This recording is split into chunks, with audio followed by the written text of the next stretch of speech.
Il n'a fallu qu'une dizaine d'années pour que les smartphones envahissent nos vies. Nous sommes accros aux smartphones, une addiction que l'on peut comparer à la dépendance à la drogue, la cigarette, l'alcool ou le jeu. Une nouvelle drogue planétaire face à laquelle la résistance s'organise. Une fronde qui vient du cœur de la Silicon Valley.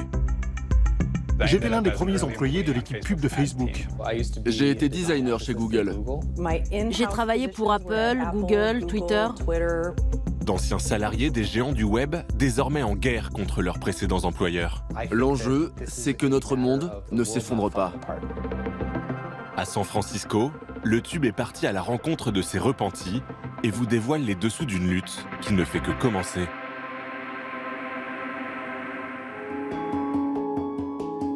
Moins célèbre que le mythique Golden Gate, le Bay Bridge permet de traverser la baie de San Francisco pour rejoindre en 25 minutes la marina d'Alameda. Ici, loin de l'agitation, nous avons rendez-vous avec un exilé. Bonjour Antonio. Hey Dorian. Salut Dorian. Nice to meet you.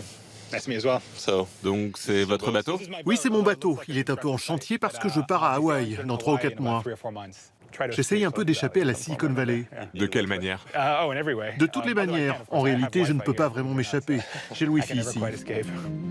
À 42 ans, Antonio Garcia Martinez est un retraité de la Silicon Valley.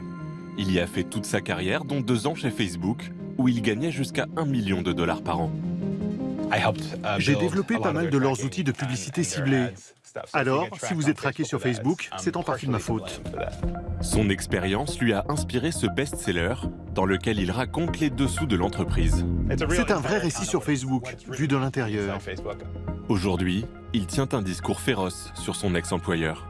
Facebook nous a convaincus de vivre dans cette prison à travers laquelle nous nous voyons, ainsi que le reste du monde. Les utilisateurs y passent en moyenne 45 minutes à 1 heure par jour. Ça fait 2,4 milliards d'heures d'attention humaine. C'est énorme. On est arrivé à ce stade bizarre de l'humanité où conquérir notre attention est devenu la marchandise ultime. Ce qu'Antonio Garcia Martinez dénonce, c'est ce que l'on appelle l'économie de l'attention. En clair, les applications de nos téléphones sont conçues pour que l'on y passe le plus de temps possible. Les vidéos se déclenchent automatiquement, le fil d'actualité se recharge à l'infini et l'on reçoit régulièrement des notifications, ces pastilles rouges, qui ramènent notre attention vers l'écran. La finalité, nous exposer à de la publicité. Ce modèle économique, certains ont décidé de le combattre. Tristan Harris is with us now. Good morning, Tristan. Tristan Harris is a former design ethicist for Google and has been called the closest thing Silicon Valley has to a conscience. Au cœur de San Francisco, nous avons rendez-vous avec cet homme devenu le porte-voix de la contestation. Ancien employé de Google, Tristan Harris a notamment travaillé sur Gmail, la messagerie utilisée par plus d'1 milliard de personnes. À l'époque, il tente d'alerter son employeur sur les dérives de cette course à l'attention.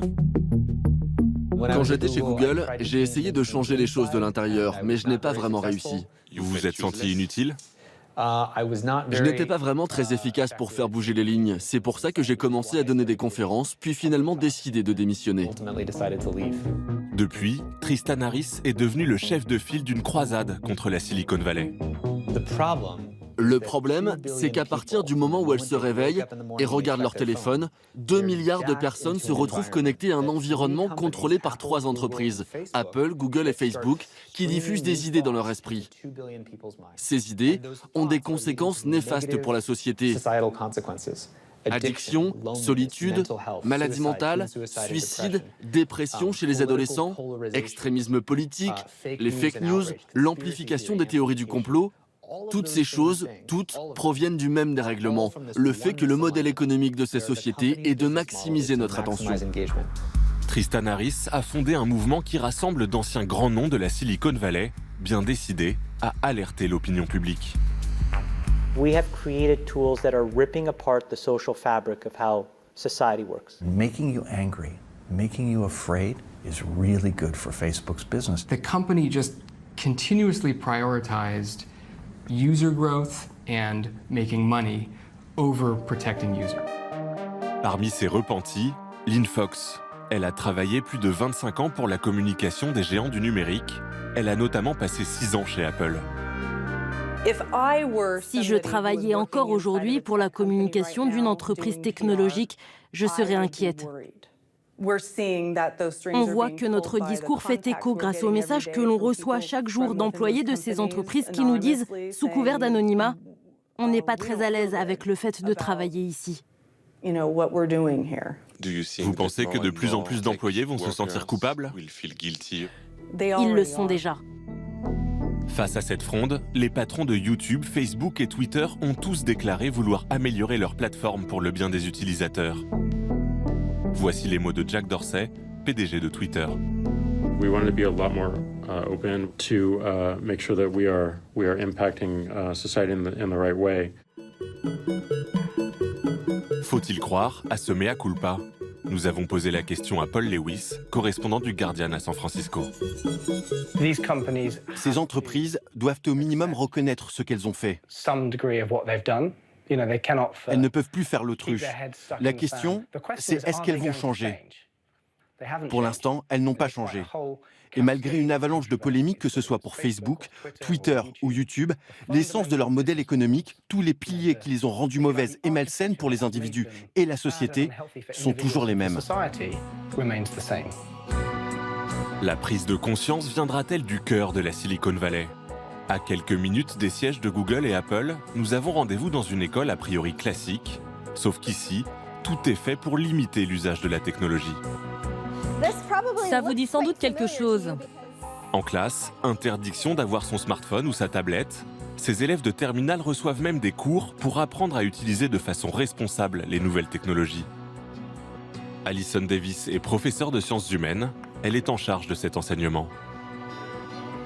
Ils ont réalisé que sur des réseaux sociaux comme Instagram ou Snapchat, ils étaient inutilement attirés vers des images d'autres personnes qui semblent bien plus parfaites qu'elles ne le sont en réalité.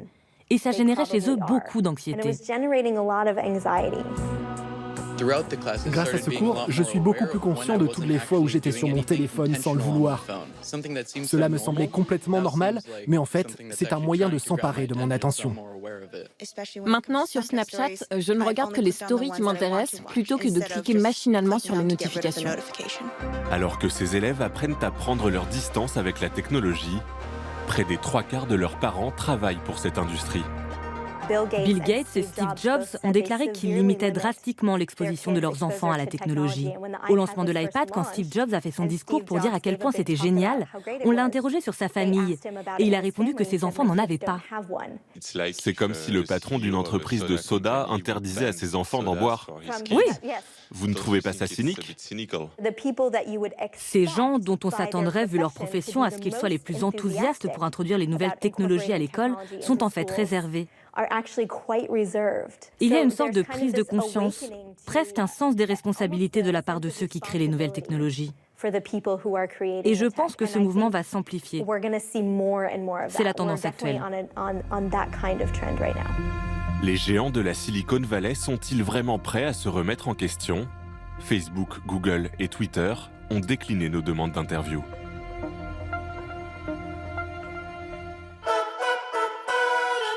Bonjour Dorian. Bonjour Isabelle. Décidément, vous aimez nous faire peur dans le tube. Vous nous conseillez quoi, du coup, de jeter notre smartphone?